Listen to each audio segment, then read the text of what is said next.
A gente volta a falar da cúpula dos líderes e como ela vai influenciar a COP30. Quem já está com a gente é o Igor Lucena, que é economista e doutor em relações internacionais.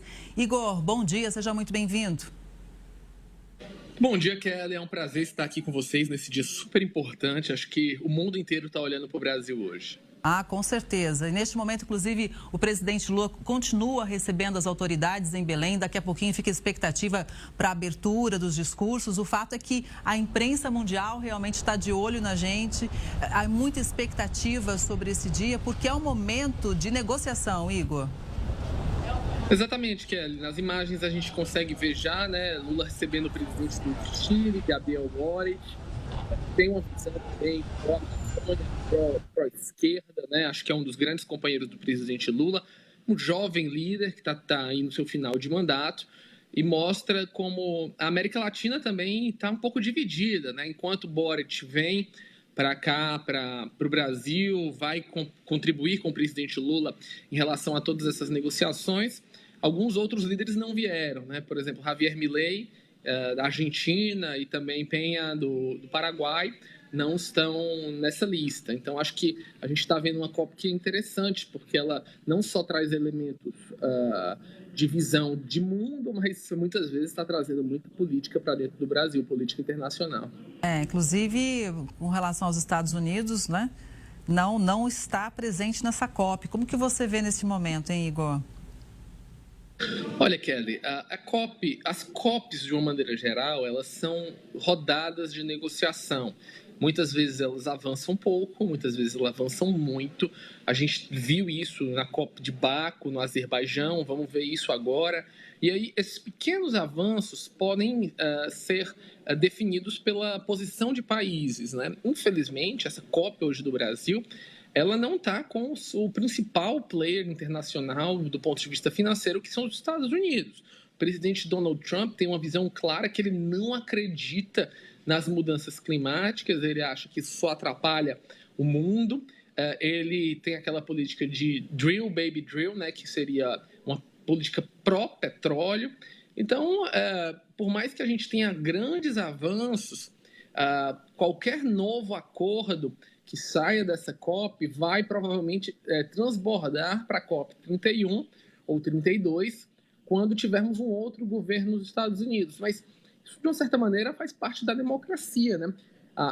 E o fato da ONU ter feito esse movimento de não fazer um só evento, mas anualmente eventos que possam avançar no debate, é muito importante.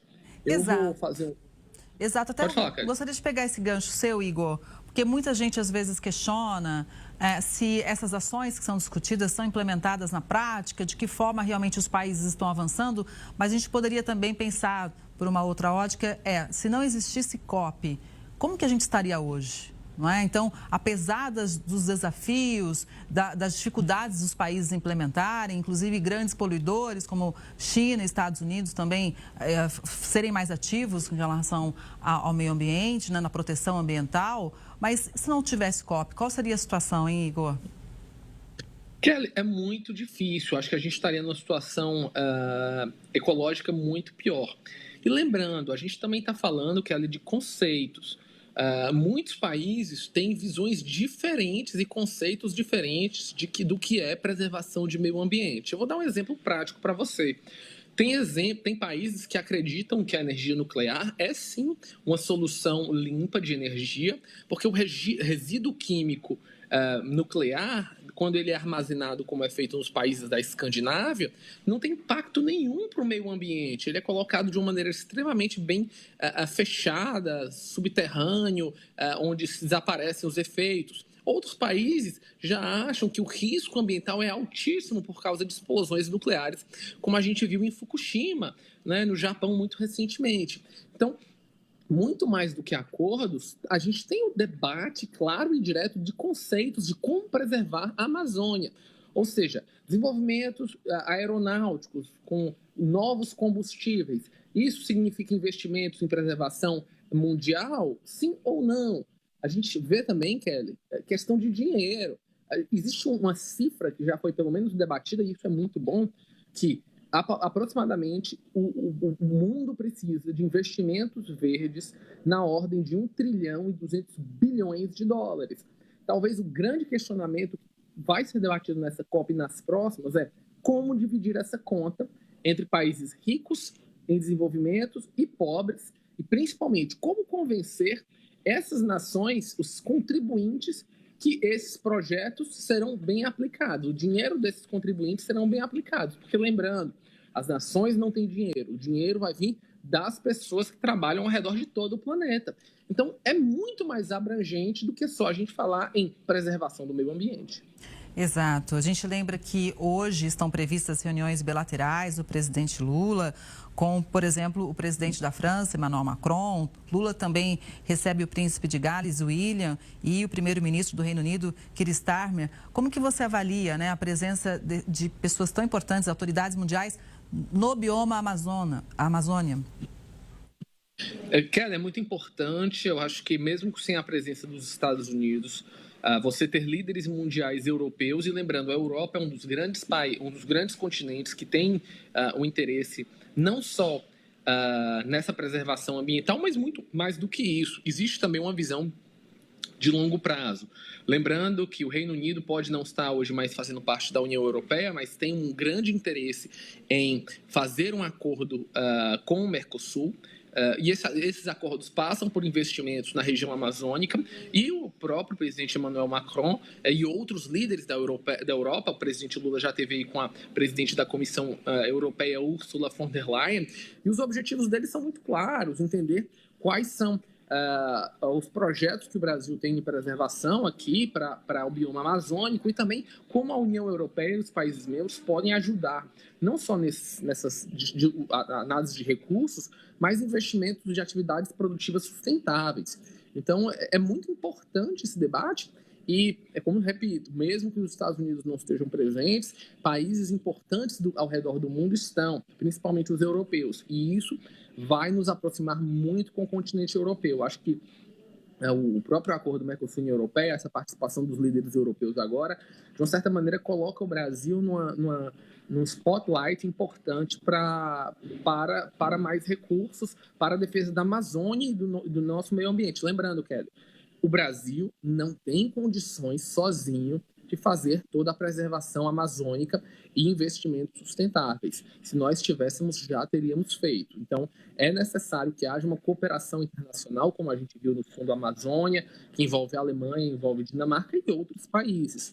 A própria exploração da margem equatorial, existe um plano para você criar um fundo de investimento, e esse fundo de investimento tem que ter participação também em atividades sustentáveis. Então, acho que é um momento de ressignificância muito grande para o Brasil, quando o Brasil estava um pouco fora de visões internacionais positivas, né? As visões do Brasil de falar sobre os conflitos internacionais estavam colocando o Brasil numa visão muito mais negativa do que positiva. Então, acho que também é uma chance do Brasil se apresentar com visões propositivas para outros países.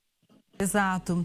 E tem aquele ditado, né, Igor, que não existe almoço grátis. Se o mundo cobra uma preservação ambiental, e que deve ser feita, obviamente, existe todo um custo para isso. Então, é preciso que realmente todo mundo olhe para isso. Focando nessa questão de financiamento e tudo mais, você acredita que esse Fundo Florestas Tropicais para Sempre, uma proposta liderada pelo Brasil, tem realmente chance de ser viabilizado, hein?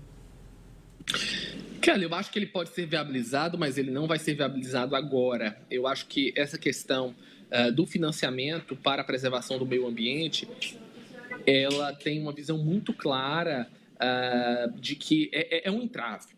É um entrave porque a gente não sabe as participações percentuais de todos os países. E sem os Estados Unidos, já há uma diminuição de peso muito grande.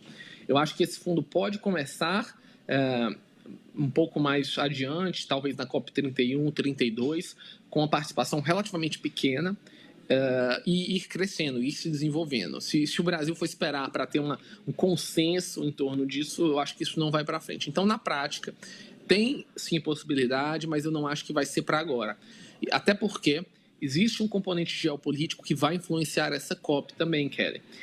Os conflitos internacionais influenciam a boa vontade dos países de utilizarem seus orçamentos conjuntamente, muitas vezes com nações que têm visões diferentes nos seus planos regionais, né? Vamos dar um exemplo: o mundo árabe e Israel, que tem interesses na preservação do meio ambiente ao redor do planeta, mas estão em conflitos internos por causa da faixa de Gaza. Então, nós seríamos muito inocentes em achar que os eventos internacionais não impactam como esses acordos são feitos dentro da COP. Então, acho que vai ser aí um trabalho árduo de diplomacia. Mas o mais importante, talvez, seja isso. Seja o fato de que a COP traz a diplomacia para o centro das relações internacionais e traz a questão de acordos, de puxa de um lado, puxa de outro, como é que os líderes, o que cada um dos líderes consegue se comprometer, e tira um pouco das armas, né? A gente está vendo que uma relação internacional muito baseada numa nova corrida armamentista, numa nova defesa unilateral dos seus países, dos seus interesses. Então, talvez a COP esteja sendo uma espécie de luz de esperança no multilateralismo internacional, que desde 2022 está caindo muito, está sendo muito difícil. E sobre esse fundo, ele deve envolver 74 países em desenvolvimento com florestas tropicais, subtropicais, úmidas, que juntos somam mais de 1 bilhão de hectares de vegetação nativa. Mais autoridades chegando, Igor, a gente lembra que o presidente Lula deve falar por volta de 10h30 da manhã. Exatamente. O presidente Lula continua recebendo as autoridades, né? A gente está vendo aí mais de 130 autoridades chegando, chefes de Estado, chefes de governo. E é interessante porque a participação, acho que uma das principais participações é do príncipe William. A família real vem tentando ressignificar a questão da monarquia na Europa, baseado em pautas importantes mundiais, como o meio ambiente. Lembrando que o príncipe William se tornará rei, então essa participação dele e todas as falas que ele tenha com o Brasil vai chamar muito a atenção no continente europeu. Acho que talvez a principal autoridade que vai estar presente depois do próprio presidente Lula. E a fala do presidente Lula vai ser muito importante para a gente entender qual vai ser o tom dado aos países. A presença também, a gente viu os bancos de desenvolvimento, né? A ex-presidente Dilma, aí, que preside hoje o New Development Bank, que é chamado Banco dos BRICS, estava presente, bancos asiáticos, europeus, de desenvolvimento e infraestrutura serão fundamentais, porque grande parte dos recursos de projetos que vão ser alocados vão ser parte dos seus países membros e partes desses bancos de desenvolvimento. A gente também vê a participação de empresários que têm interesse em desenvolver projetos de preservação e exploração sustentável dentro da Amazônia. Então, eu acho que até um momento muito propício para a região norte do país, né? Então, acho que isso vai ser muito, muito positivo. O resultado, obviamente, é muito difícil a gente ter um resultado concreto que o Brasil vai trazer para dentro do país, mas eu acho que vai ter avanços. Acho que esses avanços vão ser significativos, né? Obviamente, Kelly, poderia ter sido um momento melhor, mas, do ponto de vista internacional, tendo em vista os conflitos internacionais e a própria presidência do presidente Trump, que não leva em consideração, mas a gente não poderia deixar de passar essa oportunidade. Com certeza. Igor, eu peço para você continuar com a gente, por favor, porque quem soma agora na nossa cobertura é a repórter Ingrid Gribel, que tem mais informações ao vivo, direto de Belém. Ingrid, é com você. Bom dia.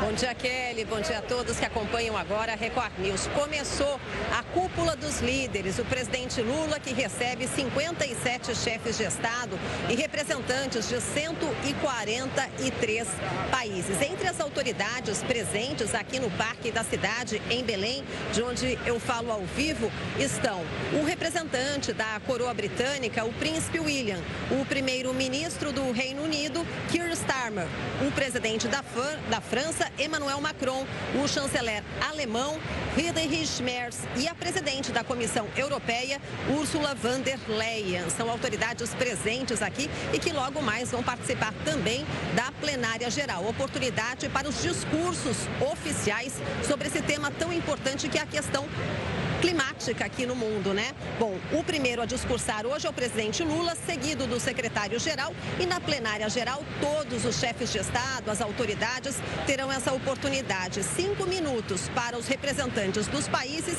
e 3 minutos para as organizações internacionais. 2 dias de evento na Cúpula dos Líderes, começa hoje, termina amanhã e antecede a COP30, que começa na semana que vem, no dia 10, vai até o dia 21 de novembro, Cúpula dos Líderes, que de certa forma orienta as discussões técnicas que serão discutidas, debatidas na semana que vem aqui em Belém.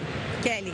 Ingrid, muito obrigada pelas informações ao vivo. A gente vê a movimentação aí dos jornalistas todos. Qualquer novidade é só chamar. Obrigada, bom trabalho. Igor, você vê, o mundo realmente está de olho na gente. Viu a movimentação? É muito jornalista, então é um momento importante, como a gente dizia agora há pouco, tanto de falar de meio ambiente, mas como se aproximar da União Europeia. Quem sabe sai realmente, ajuda a sair também essa negociação Mercosul e União Europeia, né? Com esses líderes aqui no país, conhecendo melhor a Amazônia e entendendo também um pouco mais do nosso processo produtivo.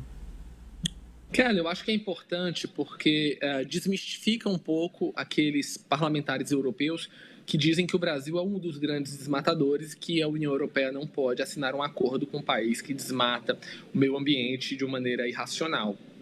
Então, mostrando que há esse comprometimento com líderes mundiais, acho que isso desarma um pouco esse preconceito e pode sim avançar. Eu ainda tenho esperanças que até o final do ano, ou no começo de janeiro, a gente assista à ratificação do acordo pelo Parlamento Europeu, a parte comercial, que para a gente é o que mais importa. E é interessante também, Kelly, eu já havia falado sobre isso, como a política internacional está influenciada, até mesmo eventos como a COP, né? Há, sim, uma visão do presidente Trump, juntamente com os líderes muito mais à direita, de não participarem de eventos que são sediados por países mais à esquerda, né? E aí é muito claro isso, porque você não teve a participação dos líderes, mesmo que tenham delegações, né? A gente não teve aí o presidente do Paraguai, da Argentina, Giorgia Meloni, dos líderes europeus, não está presente, é extremamente ligada ao presidente Donald Trump. Então, existe nesse cenário internacional uma disputa também geopolítica sobre o que é importante. Esses líderes, eles têm muito mais uma visão sobre segurança, sobre imigração, e a pauta ecológica fica para o segundo lado. Então, eles não participam disso, mostrando que até mesmo o meio ambiente se tornou um palco de disputas geopolíticas. E os líderes mais ou à esquerda ou centro, ou centristas, né, como Friedrich Merz, da Alemanha, estão presentes e vão participar, independente de visões políticas de um lado ou de outro, né? Mas mostra, Kelly, que essa polarização que a gente vê no Brasil, às vezes, que a gente reclama tanto, não é só aqui. Essa polarização está numa escala internacional, mas isso não pode atrapalhar o interesse do bem público, né? Eu sempre digo que as disputas políticas nacionais ou internacionais, elas são saudáveis para a democracia de todos os países e elas devem existir. Mas existem pautas que estão acima de disputas e, no meu ponto de vista, a pauta do meio ambiente, a pauta de como nós vamos diminuir os problemas do nosso planeta, estão acima de tudo. Lembrando que quando a gente fala de meio ambiente e preservação, não é algo abstrato. A gente está falando de aumento de custos de seguros, aumento de custos de transportes, aumentos de desastres naturais, tudo isso impacta o custo de vida das pessoas. Então, é importantíssimo que esses debates existam e que a gente entenda como é que pode ser feito ações claras de mitigar esses problemas que, no final, afetam o dia a dia de todos nós. Mesmo que não seja agora, eles começam a apresentar-se no médio e no longo prazo.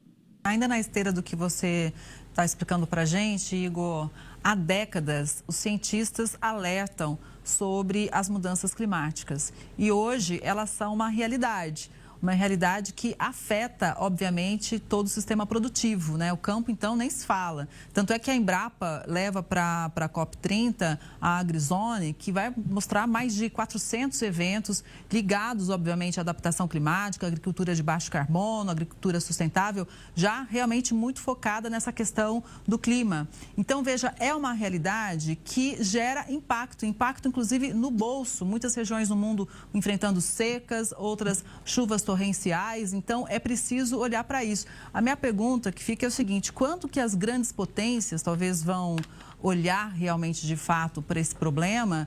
É só quando de repente pesar demais no bolso, é quando o setor produtivo dizer, olha, chegou num limite, antes não chovia, agora chove de forma excessiva, antes eu tinha aqui uma regularidade em relação ao meu clima, hoje não tenho mais, hoje eu tenho falta d'água, por exemplo. Então, essa é uma pergunta, porque a mudança climática, ela não é só uma coisa que está lá no papel, uma projeção. A gente já vive isso, a gente enfrenta isso diariamente, não é, Igor? Olha, Kelly, eu acho que tem países e países. A gente não pode... não é fácil colocar os líderes todos numa mesa e ter um consenso, né? Eu acho que tem países que sofrem muito mais, a gente está vendo isso nos países do norte da África, né? Que tem processo de desertificação mais forte. A gente está vendo isso também no sul da Europa, sudeste asiático. Outros países têm veem menos isso, né? Por exemplo, Rússia, uma parte, os Estados Unidos é extremamente dividido sobre isso. A China, por incrível que pareça, já é extremamente consciente disso. Eles veem esses eventos acontecendo nas suas megacidades. O Brasil, a gente sabe que tem os nossos problemas claros, principalmente na região amazônica. Então, eu acho que um dos trabalhos maiores que a COP também tem é de convencimento dos líderes do grau de importância. Alguns acho que já são extremamente claros e diretos e que já têm um comprometimento de mudanças de matrizes energéticas. Vou dar um exemplo aqui da própria Alemanha. A Alemanha é um caso interessante, Kelly, porque a Alemanha avançou radicalmente na mudança de matrizes de fonte energética e eles estão agora botando um pouco o pé no freio, mas não por um motivo cético, porque ficou muito caro, né? Eles diminuíram radicalmente as usinas nucleares, colocaram energias alternativas e renováveis, mas o custo de vida ficou caríssimo para a população mais pobre. Então, eles estão agora tentando medir como fazer uma transição energética e de solução de meio ambiente que caiba no bolso das pessoas. E eu acho que esse é um problema também. Por mais que os ambientalistas e cientistas digam dessa necessidade, é interessante, é fundamental que os países entendam qual grau cada país vai ter para fazer essa transição, que não vai ser igual. Países vão ser mais rápidos, principalmente países como o Japão ou até mesmo Coreia do Sul, que tem uma capacidade maior dessas adaptações, e alguns países da Europa, como a própria Alemanha provou na prática, vão demorar mais tempo do que imaginam. Queriam fazer uma transição em 5, 6 anos, provavelmente essa transição agora vai ser de 15 anos, porque senão a população não tem como pagar. E lembrando, toda a transição energética e o debate de meio ambiente é para manter o padrão de vida das pessoas ou até mesmo melhorar e não piorar. Então, é um ajuste, um cálculo que envolve dinheiro, mas também envolve a vida diária das pessoas. Isso é uma calculadora muito fina para cada país. Inclusive, quem está chegando agora na Record News acompanha com muita expectativa aqui com a gente também a abertura política da COP, a cúpula dos líderes, que começa hoje com cerca de 140 países. É muita gente. O presidente Lula recebendo as autoridades, logo mais ele deve fazer um discurso de abertura. E ainda falando sobre os desafios, Igor, um dos pontos é a questão do próprio petróleo. A gente aqui com biocombustíveis, né, energia limpa, energia renovável, mas o mundo ainda depende do petróleo. Kelly, é interessante falar sobre isso, porque o Brasil, por mais que a gente fale de diversos problemas que a gente tem de queimadas, a grande parte da nossa matriz energética sempre foi renovável, as grandes hidroelétricas que vêm desde a década de 60. Então, o Brasil, a gente teve problema de secas, né, de racionamento, mas de uma maneira prática, as nossas energias são extremamente renováveis. E apesar da gente ter produção de petróleo, né, parte do petróleo, grande parte do nosso petróleo é um petróleo grosso que vai para fora do Brasil, é refinado e volta, né? Até mesmo o nosso óleo diesel ele vem da Rússia, uma grande parte. Mas eu acho que nas últimas 2 COPs a gente assistiu a uma mudança fundamental. O petróleo ele era visto, Kelly, como um patinho feio, né? Como um dos grandes vilões do meio ambiente. Eu acho que isso mudou um pouco. Por quê? Porque há uma visão clara que, para financiar a transição energética, um dos pontos que mais tem capacidade de financiamento são os royalties e o dinheiro do petróleo. Então, a visão que há hoje, e é uma visão, obviamente, ela não é totalmente aceita, mas é uma visão que está entrando cada vez mais, é como as empresas exploradoras de petróleo e os fundos soberanos de países que geralmente têm esses direitos, na Arábia Saudita, na Noruega, vão utilizar os recursos do petróleo para essa transição. E eu acho que isso é fundamental, porque isso faz com que a população consiga gradativamente substituir suas matrizes energéticas, diminuir a sua capacidade de endividamento com essas transições e, obviamente, a gente não puxa a corrente do petróleo de uma vez só e isso desaparece. Então, acho que o petróleo como um agente transformador e como é que os lucros, os royalties, os dividendos do petróleo vão ser utilizados, acho que esse é o grande debate. Falar abertamente, cortar totalmente o petróleo em 2, 3, 5 anos, 10 anos, é irreal, porque o mundo ainda está extremamente necessitado de petróleo para as transformações econômicas e sociais. Mas, se nós tivermos o uso inteligente do petróleo nessa transformação de matrizes energéticas no longo prazo, aí sim. E a gente vê isso em já petroleiras estrangeiras que começam a fazer suas joint ventures, empresas paralelas, utilizando recursos do petróleo da sua extração tradicional. E eu acho que na margem equatorial, que a gente está vendo aí na região do Amapá, vai ser basicamente isso, né? A gente tem que entender que os recursos que o Brasil vai fazer nessa exploração não podem ser utilizados em Copa do Mundo, em Olimpíadas, em mais contratação de funcionários públicos. Eu acho que a gente perdeu muito com isso no passado, mas a gente criar um fundo capaz de fazer essas transformações sociais no Brasil e transformações de fato, como por exemplo, o fim das termoelétricas a carvão no Brasil, que ainda hoje existirem isso é uma espécie de excrescência.